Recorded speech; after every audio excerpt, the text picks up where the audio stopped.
Welcome to day 3 of the Seventh-day Baptist Missionary Society Missions Week devotions. Today, our word is sacrifice.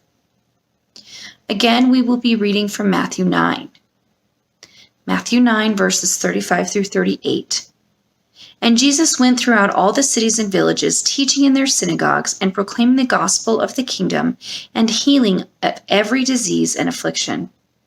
When he saw the crowds, he had compassion for them, because they were harassed and helpless, like sheep without a shepherd. Then he said to his disciples, "The harvest is plentiful, but the laborers are few. Therefore, pray earnestly to the Lord of the harvest to send out laborers into his harvest." One of the things that we notice about this passage is that the laborers are few. And what are they called? Are they called the super relaxing people? No, they're called laborers. And I think that may have something to do with their scarcity. When you are out in the field working, it's hard. It is labor. You have to give up the comfort of your home. You have to go work in the sun. You have to strain your muscles, and labor can be difficult.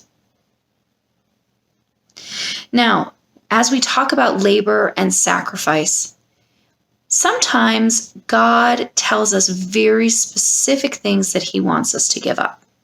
If there is something that is distinctly getting in the way of our relationship with him or hindering our growth or relationships with others, he can ask us to give up very specific things.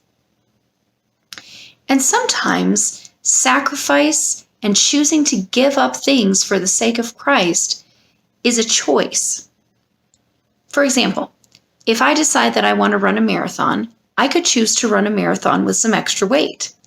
Or I could choose to give up certain foods and give up certain time sitting on the couch in order that I would be able to run the marathon more effectively. Sometimes there are things that we can do, things that we can sacrifice to give up that extra weight that's holding us back in terms of the gospel and the kingdom work that God would have us do in the nations. There are any number of things that this could be, and it's going to look different for every person at different times in their life. But I think there are probably 3 things that I would like us to really consider and really think about. The first thing is our time.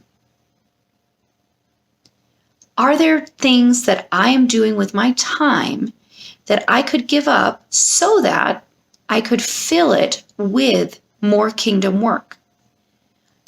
Are there things that I could give up so that I could go spend time with international students or working with a refugee agency or studying with others? The next thing is money. Are there ways that I spend my money that really I could take that and use it for kingdom work? Supporting missions agencies, supporting the organization that I'm working with, supporting missionaries that I know and other programs that do training and mobilization. And the last thing that I'd like us to consider are something that I like to call good things. Good things are good,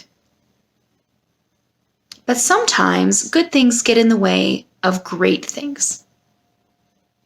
And so I think it's sometimes important to ask the question, are there things that are good that I could choose to give up so that I could be doing great things? Let's take a few minutes to pray and ask the Lord to help us discern, are there things that you would have me sacrifice so that I can more effectively be used for your gospel?